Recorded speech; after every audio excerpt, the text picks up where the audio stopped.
The next item I'd like to talk about is essentially what is happening in social.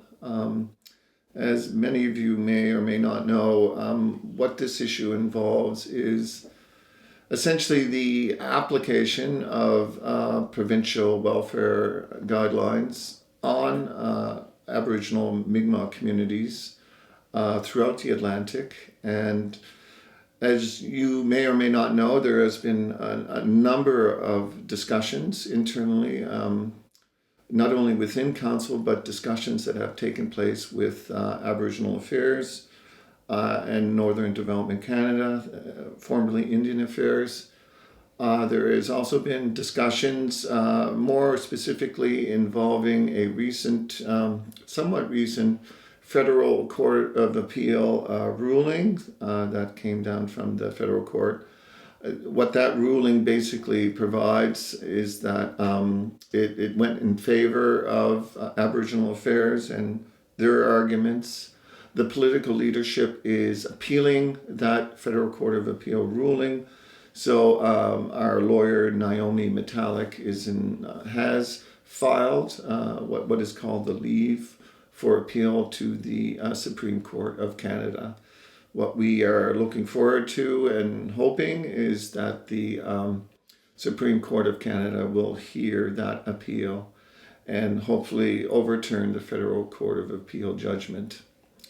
So there's interesting stuff in the area of social, but what we have had discussions not only as council but as through staff and directors on ways we want to approach social, and so rather than just waiting on the result of the Supreme Court, if they're going to hear the judgment, hear the appeal, what we decided is to be proactive and come out with our own way of sort of delving into the area of social programming within the community. There has been a fair bit of discussion on case management, and essentially what that involves is basically getting into finer details as to what are the distinct needs of community members who are on social, sort of truly understanding what those needs are and how we can look to accommodate that. On a client-by-client basis, I'll also let you know that Tara and Alicia are in the process of taking case management training, which is an excellent initiative. Another element we're looking towards is coordinating the various departments within the band. We're thinking about departments like METS, Mi'kmaq Employment and Training, things like economic development, education, social, and even certain elements involving health and things like that, where we can sort of bring these departments together and to really think about the distinct needs of various, clients, social clients, and to think of innovative ways of working together and coming out with solutions that really meet, their distinct needs. So we're looking to sort of get that internal committee going. We do have a social committee, and I'm very grateful of those individuals who have volunteered their time to sit on a social committee. We find it very important to have community involvement. There have been meetings, but there is a more recent meeting coming up later this month.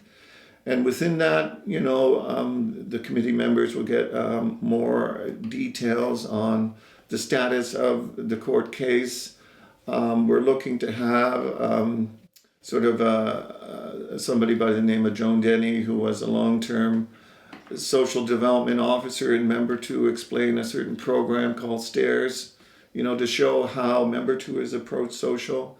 We're looking to involve a member from the Aboriginal Affairs, I believe Helen Long, to sort of talk about certain programs and initiatives that exist through Aboriginal Affairs, like Workplace Opportunities Program.